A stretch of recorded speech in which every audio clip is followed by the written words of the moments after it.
ವೀಕ್ಷಕರೇ, ನಮ್ಮ ಚಳ್ಳಕೆರೆ ಟಿವಿಗೆ ಸ್ವಾಗತ. ಇಂದಿನ ಪ್ರಮುಖ ಸುದ್ದಿ.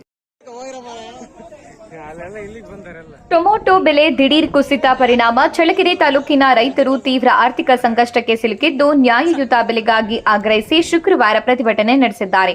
ಚಳ್ಳಕೆರೆ ತಾಲೂಕಿನ ಚಿಕ್ಕಬನಹಳ್ಳಿ ಸಮೀಪದ ಟೊಮ್ಯಾಟೊ ಮಾರುಕಟ್ಟೆಯಲ್ಲಿ ದಲ್ಲಾಳಿಗಳಿಂದ ಟೊಮೊಟೊ ಬೆಲೆ ಉದ್ದೇಶಪೂರ್ವಕವಾಗಿ ಕುಗ್ಗಿಸಲಾಗಿದೆ ಎಂದು ಆರೋಪಿಸಿದ ರೈತರು ಆಕ್ರೋಶ ವ್ಯಕ್ತಪಡಿಸಿದ್ದಾರೆ.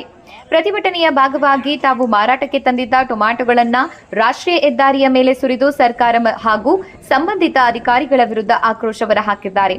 ತಾಲೂಕಿನಲ್ಲಿ ವ್ಯಾಪಕವಾಗಿ ಟೊಮ್ಯಾಟೊ ಬೆಳೆ ಬೆಳೆಯಲಾಗುತ್ತಿದ್ದು ಇತ್ತೀಚೆಗೆ ಮಾರುಕಟ್ಟೆಗೆ ಹೆಚ್ಚಿನ ಪ್ರಮಾಣದಲ್ಲಿ ಅವಕ ಹೆಚ್ಚಾದ ಹಿನ್ನೆಲೆಯಲ್ಲಿ ಬೆಲೆ ತೀವ್ರವಾಗಿ ಕುಸಿದಿದೆ.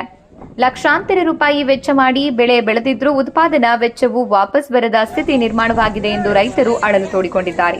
ಟೊಮ್ಯಾಟೊ ಬೆಳೆಗಾರರ ಹಿತದೃಷ್ಟಿಯಿಂದ ಸರ್ಕಾರ ತಕ್ಷಣ ಮಧ್ಯಪ್ರವೇಶಿಸಿ ಬೆಂಬಲ ಬೆಲೆ ಘೋಷಿಸಬೇಕು, ಬೆಳೆಗಾರರಿಗೆ ಸೂಕ್ತ ಪರಿಹಾರ ನೀಡುವ ಮೂಲಕ ನಷ್ಟದಿಂದ ಪಾರು ಮಾಡಬೇಕು ಎಂದು ಪ್ರತಿಭಟನಾ ನಿರತರು ರೈತರು ಒತ್ತಾಯಿಸಿದ್ದಾರೆ.